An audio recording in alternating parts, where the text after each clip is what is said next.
Yan, may nag-comment po dun sa aking video. Nagtatanong po si sir kung bakit daw parang nasira yung kanyang battery.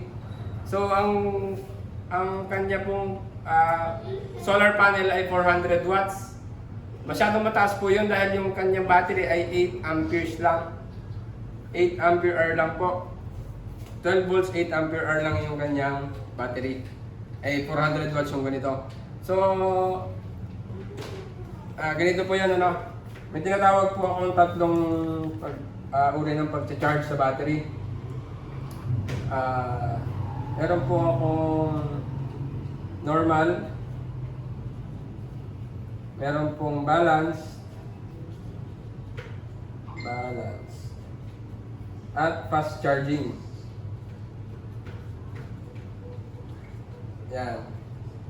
Yan po tatlong yan.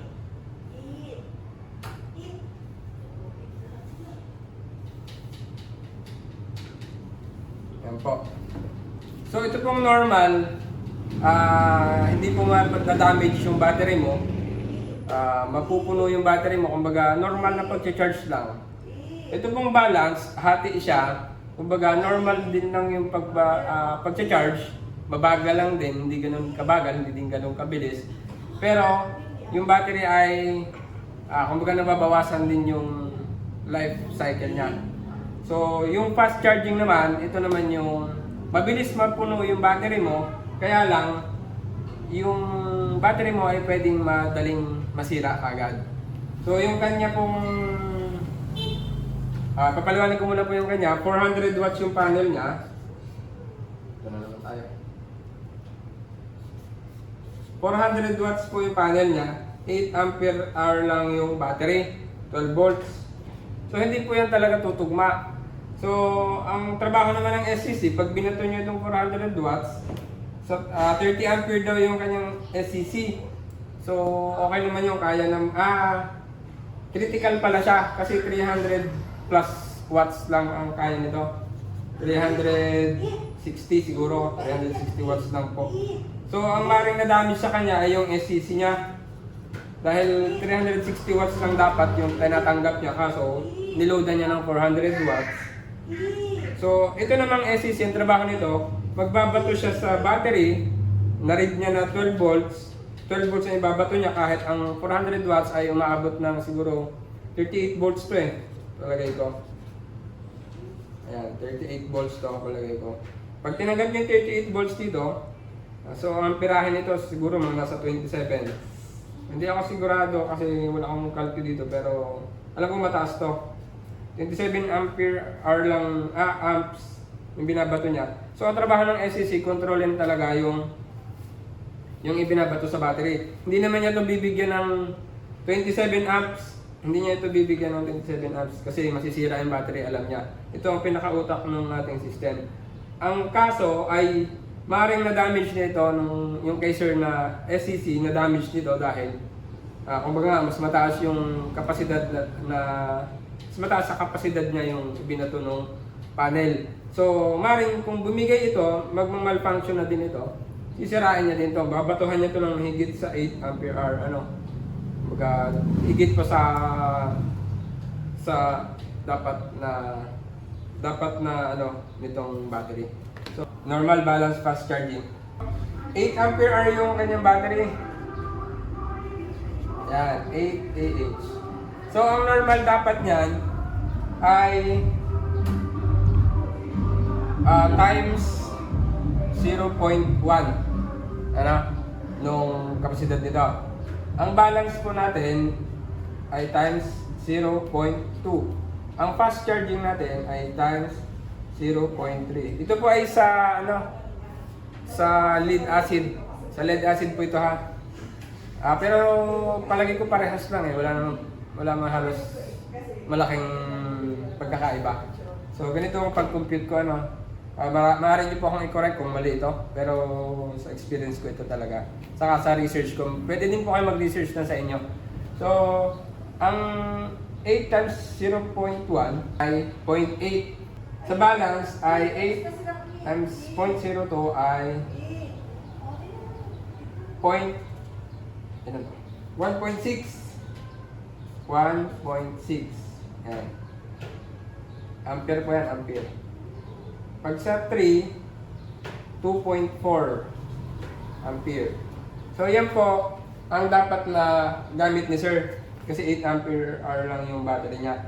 So ang 2.4 palagay ko ay sa solar panel. So sa 2.4 ampere po, ang panel na dapat dyan ay 50 watts. Yan po, 50 watts yung pinakabagay. Fast charging na siya doon. Ano? Maalin po sa tatlong ito, pwedeng 30, siguro sa 30 ito, kung palagay na natin. 30 watts, ito ay 20 watts. Yan. Yan po dapat yung ginamit ni sir sa 8 ampere niya na 12 volts, 8 ampere. Ay dapat, maalin sa tatlong ito, 20 watts, 30 watts, 50 watts. Sobrang ano po nito, over na itong 400 watts na to. Masyadong mataas na yan. Sinira siguro yung SCC niya. So, kung ganito naman, para may idea na rin kayo, sa 12 volts, 15 amps, 12 volts, 15 amps, 12 volts, 15 ampere, ampere hour. Dapat na gamitin mo dyan ay, ita-times mo lang na ita-times, mabahala ka na kung anong decision mo. Pwedeng normal charging, pwedeng balance, yung mabilis ng konti, pero safe yung battery mo. Pwede rin fast charging na mabilis mag-charge, pero hindi ganun ka-safe yung battery mo, pwedeng masira agad, ma-worn out agad. So, ganito. Ita-times mo lang ulit. 15 times, ano, ay, ayan ano. Dito tayo sa 15 AH.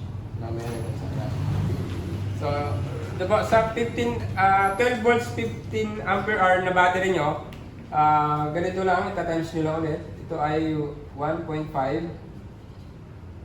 Ito ay 3 amps times 3 ay 4.5. So yan, hanapin nyo lang po yung pinakamalapit na solar panel. Halimbawa ay sa 4.5. Halimbawa ito kasi ang nakaset sa akin 60 watts para dito. So dito siya pumapatak yung 60 watts sa balance. Kaya niyang punuin, at the same time, safe yung battery. Kasi 3.3 amps yung binabato ng 60 watts. So, dito siya mas malapit sa balance ng 3. Ano? Tapos, kung meron naman kayong ganito,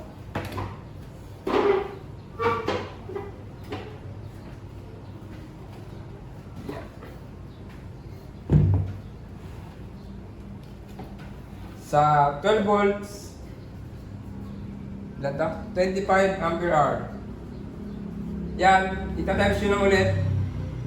25 ampere hour. Ita-times nyo lang ulit. 2.5, magiging 2.5 ito. Tapos, 5 amps. At,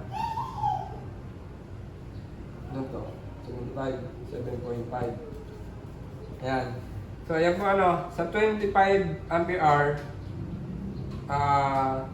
ang ginagamit ko dyan ay ito, 100 watts. So, ang pinakamalapit ko dito ay itong balance. So, balance pa rin yung gamit ko, ito. 5.5 kasi ang ampere niyan, 5.5. Siya yung pinakamalapit dito sa balance. Dito siya malapit, hindi dito sa 7.5, hindi sa 2.5. So, bahala na kayo, pwedeng normal charging, balance, and fast charging. So, ito ay 100 watts. Yan. Kaya 100 watts yung ginagamit ko dito sa battery na ito. Ito yun. So, dito naman sa aking, sa e-bike, iba na kasi ang computation kapag naka-series na yung battery. So, ito ay 150 watts. Ito, ang power nito. Bagay din naman siya dun sa aking e-bike dahil ang sinukat ko dun ay yung lapad ng bubong. So dapat kaya pa rin ito yung 200 watts ng aking e-bike. Ang problema ay masyadong malaki yung pera. Kinumpute ko 1 ampere lang madadagdag kung gagawin kong 200 watts. Pero yung idadagdag kong pera ay nasa mahigit 1,000. So ang compute ko ay mas okay tong 150 watts.